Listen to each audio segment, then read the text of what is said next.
Welcome to the Vault, and this, an episode of Storytime. The Vault doors are about to open and take us on another adventure, taken from our archives.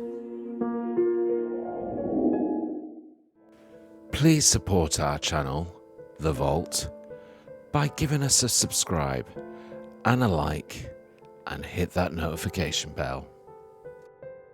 For this episode of Storytime, we must once again travel back in time to a year that was really active in ufology, the year of 1945. We must once again travel back to a location that we have visited plenty of times on The Vault and on episodes of Storytime. We're going back to New Mexico. This is the story. The Trinity UFO Incident.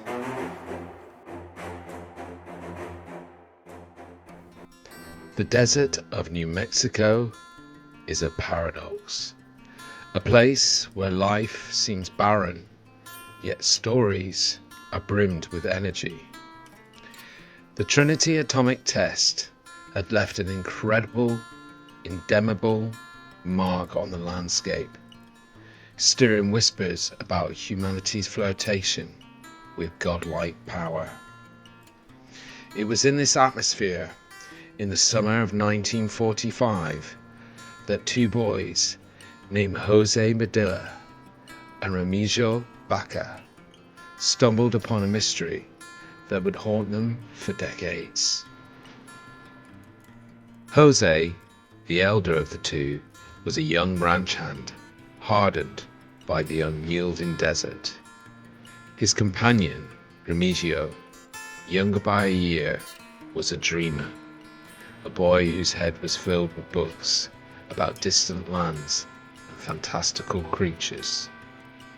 Together they roamed the sprawling ranch land, their days punctuated by the bleats of cattle and the whistle of arid winds.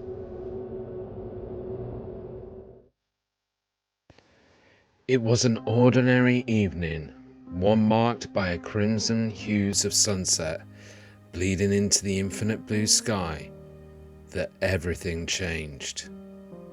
The horizon, dotted with distant mesas, seemed to tremble as a bright pulsating light streaked across the heavens. The boys stopped in their tracks, their cattle forgotten as the light grew larger, brighter, and impossibly strange. The sound came first, a deafening roar that seemed to split the earth and sky. Then came the crash, the impact of something so immense that the ground shuddered beneath their feet. From their vantage point, atop a nearby hill, the boys could see a plume of dust and debris rising into the air. It wasn't just the sound or the sight that unsettled them. It was the feeling, a deep unease that made their hairs on their arms stand on end. "Jose!" Ramiro whispered, his voice barely audible over the echo of the crash. "What is it?" Jose didn't answer. He was already walking toward the site, his flashlight trembling in his grasp. Remigio hesitated before following, his fear battling his curiosity. The desert was once their familiar playground, now seemed alien and forbidding. As they approached the crash site, the air grew thick with a metallic tang. The boys stopped at the edge of the small crater. Their eyes widened at the sight before them. It was a metallic object, roughly the size of a car, its shape curving into something that resembled an avocado. The surface of the object shivered like a liquid mercury, its glow casting eerie shadows on the surrounding sand. Remigio knelt to touch the earth around the crater, noticing that it felt warm and oddly smooth. "This doesn't make sense," he muttered, more to himself than to Jose. But Jose was transfixed, his attention drawn to the strange symbols etched into the object's hull. They were geometric yet organic, like a language from a distant world.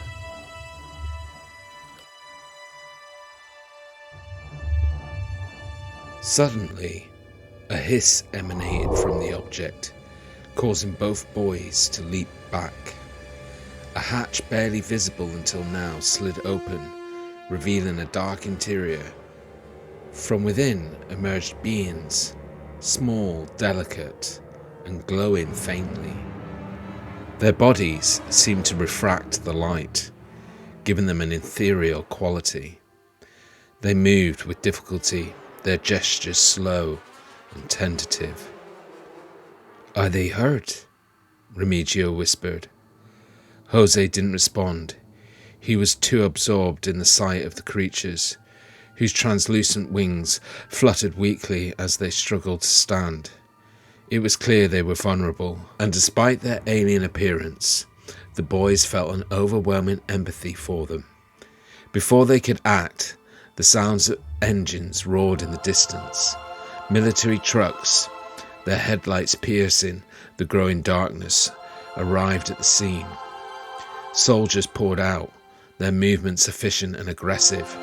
The boys barely had time to hide behind a nearby cluster of rocks before the soldiers surrounded the object. "Secure the area," barked an officer. The soldiers worked quickly, covering the object with a tarp and loading it onto the truck. The creatures were treated less kindly, their faint protests silenced as they were confined in glass-like containers. Jose and Remigio watched in silence, their hearts pounding. They knew better than to reveal themselves, yet the injustice of what they witnessed burned in their young minds. When the soldiers left, the desert was eerily silent, as if the land itself had been sworn to secrecy.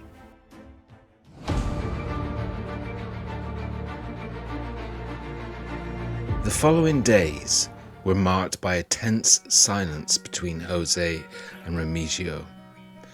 Back at the Padilla Ranch, they spoke little of what they had witnessed, though their minds buzzed with questions. Had anyone else seen the crash? What happened to the beings? And why were the soldiers so quick to erase every trace of the event? Jose, the pragmatic older boy, decided to approach his father, hoping for some clarity. Over supper, with the sound of crickets filling the air, Jose described the strange light and the military presence. His father's expression grew stern, and he warned him against poking into matters that didn't concern them. "The army does not like ranchers meddling. Best to forget." But forgetting was impossible. The vision of the strange craft and its fragile occupants haunted Jose in his sleep. Remigio, meanwhile, buried himself in books about astronomy and speculative science, trying to make sense of the beings they had seen. He found himself staring at the night sky with new wonder, searching for answers among the stars. Months passed, and the whispers of the atomic test's aftermath began to spread. Ranchers spoke of strange phenomena, cattle behaving erratically, unmarked vehicles prowling the desert, and lights in the night that didn't seem natural.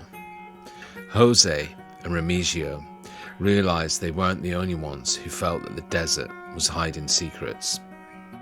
As whispers of the strange phenomena rippled through the community, Jose and Remigio were drawn into the quest for the truth that could unravel the boundaries between Earth and the stars.